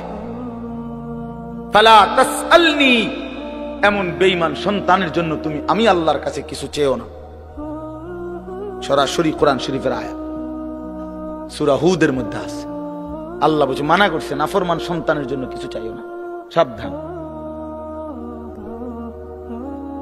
হ্যাঁ হুজুর দোয়া করেন, বহুত কষ্টে আল্লাহ আল্লাহ করে 12 লাখ টাকা ব্যবস্থা করে দিচ্ছি। আল্লাহ আল্লাহ করে বলে ব্যবস্থা করছে, টাকা ব্যবস্থা করছে সুদে। আল্লাহ আল্লাহ করে ব্যবস্থা, মিথ্যুক। টাকা দিয়ে লইলেন কিস্তিতে, টাকা লইল সুদে, টাকা লইল কিস্তিতে, আল্লাহ আল্লাহ করে বলে টাকা ব্যবস্থা করছে। আল্লাহ আল্লাহ করে না সুদে, কিস্তিতে। হারাম টাকা নিলেন, আল্লাহ আল্লাহ করলেন কই? আল্লাহ আল্লাহ করলে তো আল্লাহরই ডাকতেন, ঠিক কি না বলেন না কেন? আল্লাহ আল্লাহ মানে তো হইলো যে আল্লাহ আপনার নফরমানি করব না, প্রয়োজনে মরে যাব, প্রয়োজনে মরে যাব। আমরা পড়ছি কিতাবে, এক ফকির মানুষ তার ছেলেকে নিয়ে হজ্জের সফরে আসছে। বাদশাহ হারুনুর রশিদ তৎকালীন সময়ের একজন বাদশাহ ছিলেন। উনি হজ্জের সময় আল্লাহর ঘরের কাছে মানুষকে খুব দান করত, খুব দুই হাতে দান করত। তো এই গরিব মানুষটাও ফকির, এই বেটা শুনছে, বেড়ার ফুতেরে নিয়া দূর দেশ থেকে আসছে, দূর থেকে। বাদশাহ হারুনুর রশিদ হজ্জের সময় মানুষের দান করে কিছু নিত। তো হজের সময় আইসা কাবা ঘরের কাছে মক্কায় আইসা বলছে, হারুনুর রশিদ কোথায়? তো লোকেরা দেখায় দিছে, ওই যে কাবা শরীফের সামনে দাঁড়াইয়া দোয়া করতেছে, কাবা ঘরের দিকে ফিরে, উনি হারুনুর রশিদ, তুমি পিছনে গিয়া দাঁড়াও, উনার মুনাজাত শেষ হইলে উনি দিব, দান করবে, তুমি গিয়া দাঁড়াও। তো ওই লোক ফুতেরে নিয়া পিছনে দাঁড়াইছে। ওই বাদশাহ হারুনুর রশিদ যে দোয়া করতেছে কাবা ঘরের সামনে দাঁড়িয়ে, তো পিছনে গিয়া দাঁড়াইছে, দাঁড়াইয়া শুনতেছে বেড়ায় দোয়া করে ওই বাদশাহ। তো এই লোকটা অনেকক্ষণ শুনছে দোয়া যে কি কয়। লোকটা দেখতেছে, হায় হায়, এই বেড়া দি, বেড়ার সমস্যার শেষ নাই, বেড়া কত কিছু আল্লাহর কাছে চাইতেছে, কেবল বলতেছে, কেবল বলতেছে, উনারই দি সমস্যার শেষ নাই, উনি আমারে কি দিব? শেষে এই লোক তার দিল খুলে গেছে, সে তার ছেলেরে বলতেছে, ফুত, যার কাছে চাইতে আসছি তারই তো সমস্যার শেষ নাই ফুত, সেই তো আরেকজনের কাছে চাইতেছে, সে আমারে কি দিবে রে বাপ? চল বাপ ফুত দুইজনে মিল্লা হারুন রশিদ রে বাদ দিয়া, হারুন রশিদ যার কাছে চাইতেছে, চল আমরা বাপ ফুত তার কাছে চাইছি, বাদ দে, ওর কাছে চাইয়া লাভ কি? সেও তো আরেকজনের কাছে চাইতেছে, চল আমরাও চাই তার কাছে। তো আল্লাহর কাছে তো চাওয়ার কথা ছিল, আল্লাহ আমাদেরকে মাফ করে দেন। এই শেষ কথা হলো, আল্লাহ বলেন, অতএব এভাবেই একদিন মানুষগুলো ছিন্ন ভিন্ন হয়ে যাবে, আসমান জমিন ভেঙ্গে চুড়ে কিয়ামত সংঘটিত হবে, হাসরের মাঠ কায়েম হবে। ফাআম্মা মান সাকুলাত মাওয়াজিনুহু ফাহুয়া ফি আইশাতির রাদিয়া। সেদিন হাসরের মাঠে আমলনামা যার মিজানের পাল্লায় রাখলে নেকি ভারী হবে, সে আইশাতির রাদিয়া, সে সুশান্তিময়, শান্তিময়, সন্তুষ্টময় সুখের জান্নাতেই বসবাস করবে। ওয়া আম্মা মান খাফফাত মাওয়াজিনুহু, আর যার আমলনামা মিজানের পাল্লায় রাখলে গুনার পাল্লা ভারী হবে, নেকির পাল্লা হালকা হবে, আল্লাহ বলেন ফা উম্মুহু হাভিয়া, তার ঠিকানা হবে হাভিয়া নামক জাহান্নাম। জাহান্নামের একটা নাম। ওমা আদরাকা মা হিয়া, আল্লাহ বলছে বন্ধু জানেন হাভিয়াটা কেমন জাহান্নাম? নারুন হামিয়া, সবচেয়ে উত্তপ্ত জাহান্নামের সবচেয়ে গরম তীব্র প্রজ্বলিত আগুন হাভিয়া। নবী সাল্লাল্লাহু আলাইহি সাল্লাম বলেন উম্মত, তোমাদের দুনিয়ার এই আগুনের চাইতে 69 গুণ বেশি প্রচন্ড তীব্র গরম জাহান্নামের আগুন। নারুকুম হাযিহি জুজউম মিন 70 জুজআম মিন নারি জাহান্নাম, তোমাদের দুনিয়ার আগুন জাহান্নামের আগুনের 70 ভাগের 1 ভাগ। সাহাবীরা চিৎকার দিয়ে বলছে ওয়া ইন্না যালিকা লাকাফিয়া, এই আল্লাহর নবী, ইয়া রাসূলুল্লাহ, দুনিয়ার এই আগুনই তো জ্বলার জন্য যথেষ্ট। নবী বললেন তাহলেই বুঝো এর চাইতে 69 গুণ বেশি গরমটা কেমন গরম। এইটুকু আগুনের কি হালাত, এই আগুন জ্বললে কি পরিমাণ ছাই হয়ে যায়, তো জাহান্নামের আগুন কি হবে বাপ? তোমার কি হবে, আমার কি হবে, জিন্দেগির কি হবে? আর একটা কথা ছেলেরা, শেষ আমি বলতেছি, এখানে একটা শব্দ আছে ফা উম্মুহু হাভিয়া।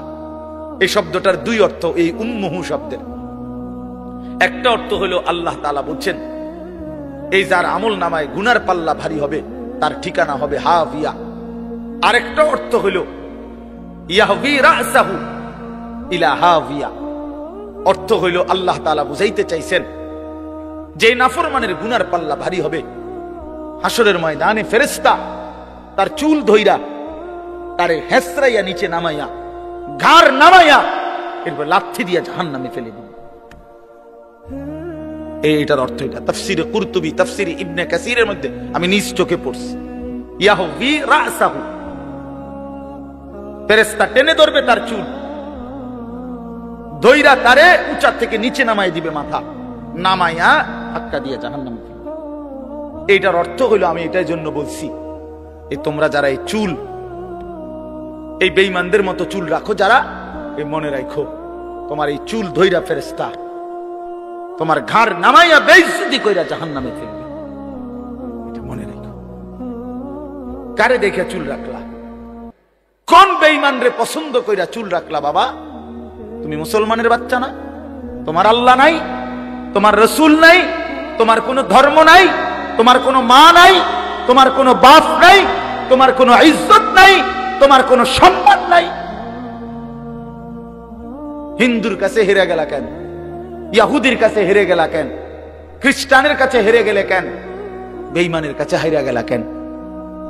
জানো মিয়া, শেষ কথা মনে রাখো বাপ, আমরা বহুদিন বলছিলাম যে আজীবন ফিলিস্তিনে রক্ত ঝরবে, আজীবন রোহিঙ্গা আরাকানে রক্ত ঝরবে, আজীবন শুধু কাশ্মীরে রক্ত ঝরবে। এটা শেষ কথা না, এটা শেষ কথা না যুবক।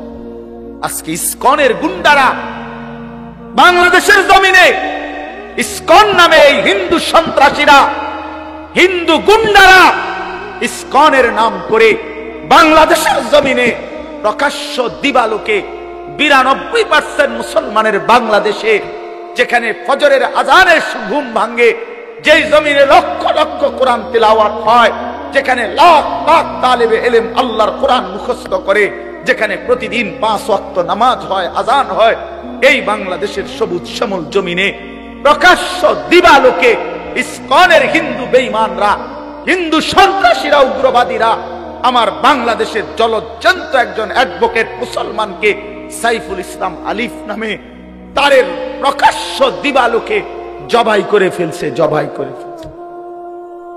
জানো মিয়া, মোবাইল টিপো বইয়া বইয়া, মানুষের বেড়ি দেখো আর উলঙ্গ নাচ দেখো। মনে রাখো আমি যদি আর কোনোদিন বলতে নাও পারি, একবারই বললাম, মনে রাখো ছেলেরা, দুশ্মন বুঝাই দিছে সুযোগ পাইলে সে তোমারও ছাড়বে না, আমারও ছাড়বে না। বুঝছো নি বাপ? ওই অ্যাডভোকেট তো হুজুর না,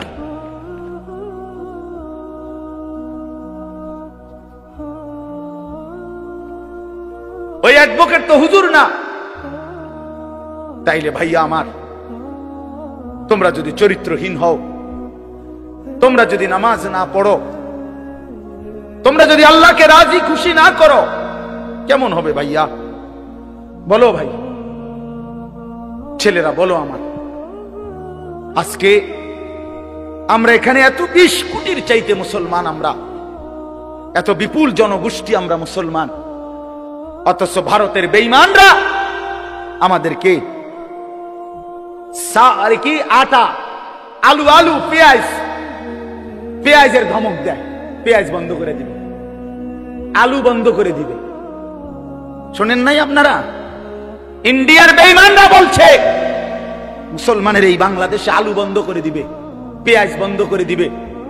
পেঁয়াজ তার বাপের, হ্যাঁ, পেঁয়াজ মোদির আব্বার, কথা বলে না।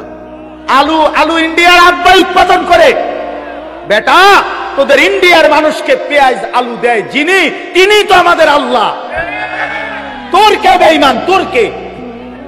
ও তো আমার আল্লাহ বেটা, আমার আল্লাহ তোদেরকে দেয়। আমার আল্লাহ যদি বন্ধ করে দেয়, তোর বাপেরই তোরে পেঁয়াজ দিব বেটা।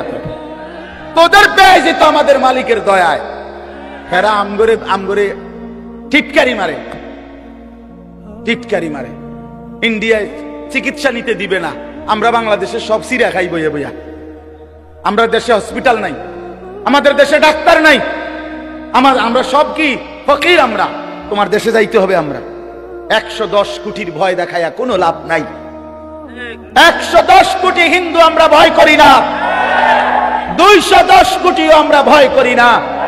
আমাদের শুধু একজন, আগেও একজন, এখনো একজন, আগামী তো আমাদের একজন, তিনি আল্লাহ। বলো যুবক কে? আরো জোরে বলো যুবক কে?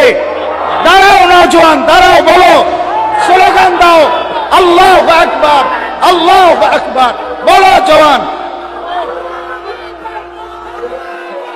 জোরে বলো, জোরে বলো, জোরসে বলো, আরো জোরে বলো।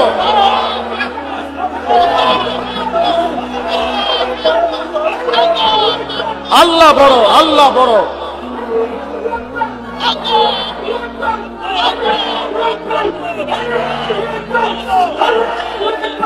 বসো, বসো।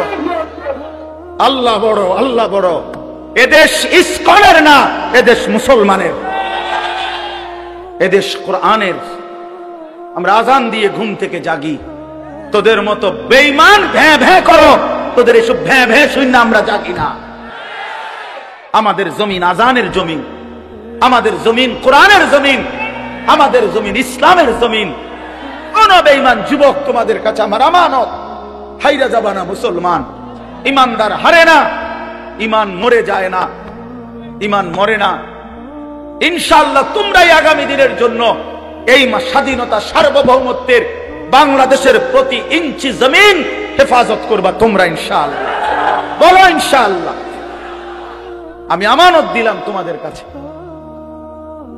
কোনোভাবেই ওরা ধমক দেয়, ওরা আমাদের এই করে ফেলবে, সেই করে ফেলবে। বেটা, এই পুরা উপমহাদেশ, বাংলাদেশ, ভারত, পাকিস্তান, পুরাটা 550 বছর এক টানা মুসলমানরা শাসন করেছে।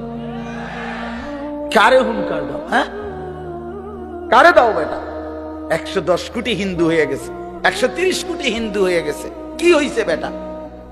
ইসলামের ইতিহাসে, পৃথিবীর ইতিহাসে মুসলমান কখনোই সংখ্যাগরিষ্ঠ ছিল না, মুসলমান কমই ছিল, কিন্তু বিজয় মুসলমানেরই হয়েছে। কোরআনে আছে, কাম মিন ফিআতিন কালিলাতিন গালাবাত ফিআতান কাসীরা।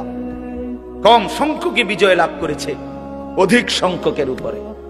60,000 কাফেরের মোকাবেলায় হযরত ওমর রাদিয়াল্লাহু তাআলা আনহুর জামানায় ইয়ারমুকের তৃতীয় যুদ্ধে, আমরা নিজে কিতাবে পড়ছি, ইতিহাসে, ইয়ারমুক একটা জায়গা আরবের, আরব দেশের অনেক দূরে, পারস্যের কাছে। 3 বার সেখানে খ্রিস্টান বাহিনীর সাথে মুসলমান সাহাবীদের যুদ্ধ হয়েছিল। তৃতীয়বারের যুদ্ধে খ্রিস্টান বাহিনী ছিল 60,000। হযরত ওমর রাদিয়াল্লাহু তাআলা আনহু মদিনায় পরামর্শ বসছিলেন যে 60,000 কাফেরের মোকাবেলায় কয়জন পাঠাবে সৈন্য। তখন সাহাবীরা পরামর্শ দিছে, কেউ বলছে 6,000, কেউ বলছে 3,000, এমনি এমনি বলতেছিল। সর্বশেষ ওমর রাদিয়াল্লাহু তাআলা আনহু হযরত খালিদ ইবনুল ওয়ালিদকে জিজ্ঞেস করছিল। উনি ছিলেন, খালিদ 60,000 দুশমনের মোকাবেলায় মদিনা থেকে কয়জন পাঠাইতাম? হযরত খালিদ ইবনুল ওয়ালিদ বলছে, আমিরুল মুমিনিন, একা খালিদকে পাঠাইলেই চলে, খালিদকে পাঠাইলেই চলবে। হযরত ওমর রাদিয়াল্লাহু তাআলা বলছে, বলো কি খালিদ, একাই চলবে? তুমি একাই যুদ্ধ করবা? বলো কি তুমি? তো তিনি বলছে, ইয়া আমিরুল মুমিনিন, আমি এটা অহংকার করে বলি নাই, আমি বলছি এই কারণে যে আমার নবী বলছে, মাসালুল লাযী ইয়াযকুরু রাব্বাহু ওয়াল্লাযী লা ইয়াযকুরু রাব্বাহু কামাসালিল হাইয়্যি ওয়াল মাইয়িত। যারা আল্লাহকে স্মরণ করে তারা জীবিত, যারা আল্লাহকে স্মরণ করে না তারা মৃত। 60,000 বেঈমান তো এমনি মুর্দা, জীবিত তো কেবল আমি, জীবন্ত তো আমি, শুধু আমি আল্লাহরে ডাকি, আমি তো শুধু জীবিত। ওই তো এমনি মুর্দা, ওই 60,000 কি আর 60 লাখ কি? আল্লাহু আকবার, আল্লাহু আকবার। আল্লাহ আমাদের সন্তানদেরকে, আগামী যুবকদেরকে এমন ঈমান দান করেন। ইসলাম হারবে না ইনশাআল্লাহ, কোরআন হারবে না ইনশাআল্লাহ। দেখবা একদিন ইনশাআল্লাহ, তোমরা বাইচা থাকলে আল্লাহ তুমগরে হায়াত দারাজ করেন, দেখবে একদিন, শুনবা একদিন ফিলিস্তিন বিজয় হয়েছে, ইসরায়েলের কুত্তারা হাইরা গেছে ইনশাআল্লাহ। দেখো, শুনবা একদিন, শুনবা রোহিঙ্গা মুসলমানরা বিজয়ী, বার্মার কুত্তারা হেরে গেছে। একদিন শুনবা কাশ্মীর বিজয় হয়েছে, ভারতের আধিপত্যবাদ, পৌত্তলিকতাবাদ হেরে গেছে। শহীদ সাইফুল ইসলাম আলিফের রক্তের উপর ইনশাআল্লাহ ইসকন নিষিদ্ধ হবে, বাংলাদেশে কালেমার পতাকা উঠবে। এজন্য আগামী শুক্রবার সারা বাংলাদেশে আলহামদুলিল্লাহ প্রতিবাদ হচ্ছে ইসকনকে। আমরা সোজা কথা, আমরা শত শত বছর ধরে বাংলাদেশে হিন্দুরা আমাদের সাথে সহভাবে সমান সুন্দরভাবে বসবাস করছে। কোন হিন্দুর উপরে আমরা কোনোদিন জুলুম করি নাই, করছি আমরা কোন? এজন্য আমাদের সাফ কথা, এদেশে হিন্দুরা থাকুক, কোনো আপত্তি নাই, কিন্তু ইসকনের গুন্ডারা থাকতে পারবে না, ইসকনের সন্ত্রাসীরা থাকতে পারবে না। 5ই আগস্টের ফ্যাসিস্টের বিদায়ের পরে আমাদের মুসলমানের সন্তানরা তোদের মন্দির পাহারা দিছিল, এই মন্দির পাহারার বিনিময়ে এই দিলি কি রে বেটা? তোদের মন্দির পাহারা দিল আমাদের মুসলমান ছেলেরা, কত হুজুর, কত মাওলানা, কত তালেব ইলম, কত জেনারেল ছেলেরা, বিনিময়ে তোরা আমার ভাইয়ের কি জবাই করে দিলি? এই ছিল বিনিময়, এটা প্রতিদান হলো। অতএব সাফ কথা, ইনশাআল্লাহ ইসকন থাকতে পারবে না। ওরা উগ্র, ওরা সন্ত্রাসী, ওরা হিন্দু সন্ত্রাসী, সাধারণ হিন্দুদের সাথে তাদের কোনো সম্পর্ক নাই। এই জন্য ভাইয়া আলহামদুলিল্লাহ আমাদেরও এই আগামী শুক্রবার, এই যে কালকে বৃহস্পতিবার, তার পরদিন ইনশাআল্লাহ ফরদাবাদ বাজার মসজিদ থেকে, এই যে ফরদাবাদ ইউনিয়ন ওলামা পরিষদ আছে, আপনারা অনেকে জানেন, এই ইউনিয়নের পক্ষ থেকে, ওলামা পরিষদের পক্ষ থেকে জুমার নামাজের পরে ইসকন নিষিদ্ধের প্রতিবাদে, ভারতীয় আগ্রাসনের প্রতিবাদে ওরা আমাদের পতাকা ছিঁড়ে ফেলছে বেটা, আমার লাল সবুজের পতাকা নামায় ফেলছে। কত বড় বেঈমান! কার পতাকা নামাইলি বেটা? বাংলাদেশ তোর বাপের দেশ তাইলে? অতএব এই ওলামা মাশায়েখ, এই পরিষদের উদ্যোগে যে মিছিল হবে, বিক্ষোভ মিছিল, আমার অনুরোধ, তোমরা নওজোয়ান যারা এখন আসো, সবাই ওয়াদা করো যে ইনশাআল্লাহ এই জুমা তোমরা এই মিছিলে যাইবা। বলো বলো ইনশাআল্লাহ। কি বারে? কি বারে? আবার বলো, আবার বলো, জোরসে বলো।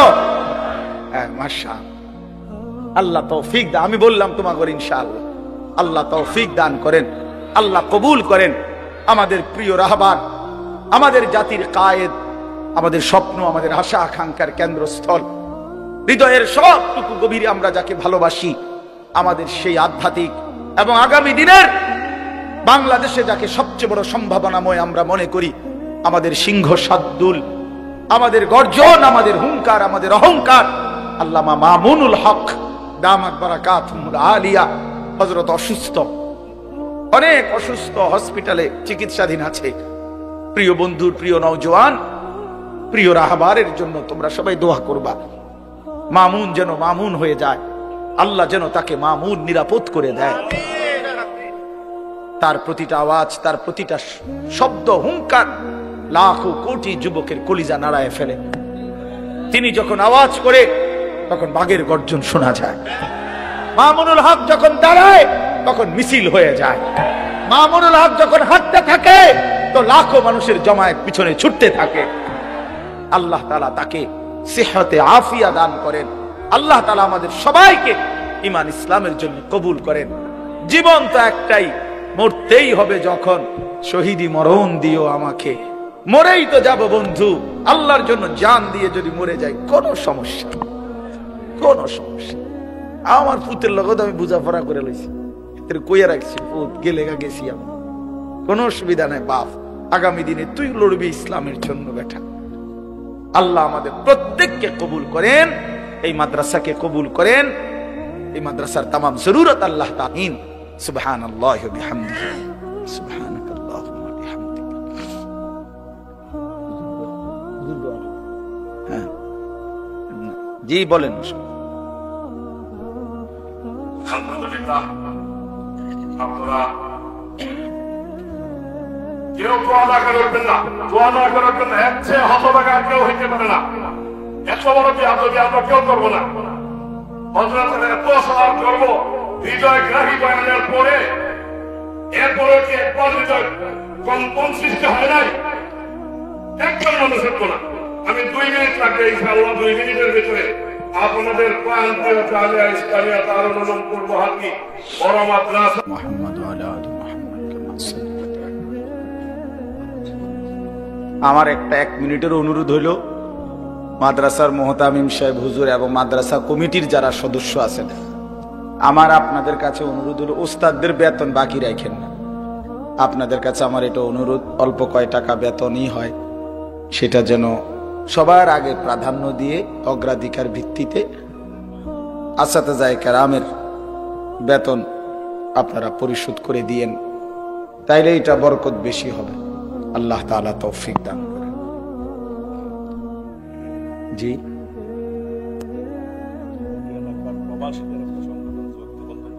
হ্যাঁ, মাশাআল্লাহ মাশাআল্লাহ। আলহামদুলিল্লাহি রাব্বিল আলামিন। আল্লাহুম্মা আনতাস সালাম ওয়া মিনকাস সালাম। তাবারাকতা ইয়া যাল জালালি ওয়াল ইকরাম। ইয়া রাব্বি লাকাল হামদু কামা ইয়ানবাগি লিজালালি ওয়াজহিক ওয়া আযীমি সুলতানিক। ওয়া সাল্লি আলা মুহাম্মাদিন কামা হুয়া আহলুক ওয়া ফাআল বিনা খায়রান কামা আনতা শানুক। ইয়া আরহামার রাহিমিন, ইয়া আরহামার রাহিমিন, ইয়া আরহামার রাহিমিন। ربنا ظلمنا أنفسنا وإن لم تغفر لنا وترحمنا لنكونن من الخاسرين. ربنا آتنا في الدنيا حسنة وفي الآخرة حسنة وقنا عذاب النار. رب ارحمهما كما ربياني صغيرا. ربنا هب لنا من أزواجنا وذرياتنا قرة أعين وجعلنا للمتقين إماما. رب اجعلني مقيم الصلاة ومن ذريتي. ربنا وتقبل دعاء. ربنا اغفر لي ولوالدي وللمؤمنين يوم يقوم الحساب. مولاي كريم अपनी माफ করে দেন, রব্বে করিম আপনি মাফ করে দেন, বেশুমার গুনাহ মাফ করে দেন, পেছনের জিন্দেগীর সব নাফরমানি মাফ করে দেন, আগামী জিন্দেগি আপনি সুন্দর করে দেন, ঈমান আমলের দৌলত দান করেন, ইজ্জত আফিয়ত দান করেন, তাকওয়া তহারত দান করেন, হিম্মত ইখলাস দান করেন, দ্বীনের উপরে ইস্তেকামত দান করেন, গুনাহ থেকে বাঁচবার তৌফিক দান করেন, আপনার গোলামি বন্দিগি করার তৌফিক দান করেন, সেজদাওয়ালা কপাল বানিয়ে দেন, কাঁদনেওয়ালা চোখ বানিয়ে দেন, জিকিরওয়ালা জবান বানিয়ে দেন, মোহাব্বতওয়ালা দিল বানিয়ে দেন, আপনার বন্দিগি সুন্নতওয়ালা জীবন বানিয়ে দেন। আয় আল্লাহ, জীবনটা সুন্দর করবার তৌফিক দান করেন। আল্লাহ, এলাকার সবগুলো যুবককে নামাজি বানিয়ে দেন, চরিত্রবান বানিয়ে দেন। আগামী ইসলামের জন্য ছেলেগুলোকে কবুল করে নেন। আল্লাহ, এরা যেন আপনার জন্য জান বাজি রেখে দ্বীনের জন্য লড়তে পারে এমন মুজাহিদ এদেরকে বানিয়ে দেন, এমন হিম্মতওয়ালা বানিয়ে দেন। আল্লাহ, আপনার জন্য তারা যেন জান বিলিয়ে দিতে পারে তৌফিক দান করেন। আল্লাহ, বয়স্ক বাবা চাচাদেরকে আরো বেশি নেক আমলের তৌফিক দান করেন। পর্দার আড়ালের মা বোনদেরকে পর্দা পুশিদা দান করেন। সমস্ত কবরবাসীদেরকে মাফ করে দেন, সমস্ত কবরবাসীদেরকে মাফ করে দেন। কিয়ামত পর্যন্ত কবরের আযাব মাফ করে দেন। এলাকার প্রতিটা কবরবাসীকে মাফ করে দেন। আল্লাহ, এই মাদ্রাসার সাবেক মুহতামিম সাহেব, যিনি প্রথম আমারে সবচেয়ে বেশি ভালোবাসতেন, আল্লাহ আজ তিনি কবরে, আল্লাহ আপনি তার কবরকে নূরে নূরে ভরপুর করে দেন। আয় আল্লাহ, আরো যারা এই মাদ্রাসার সাথে সম্পৃক্ত থেকে আজকে যারা কবরবাসী হয়ে গেছে, সকলকে মাফ করে দেন।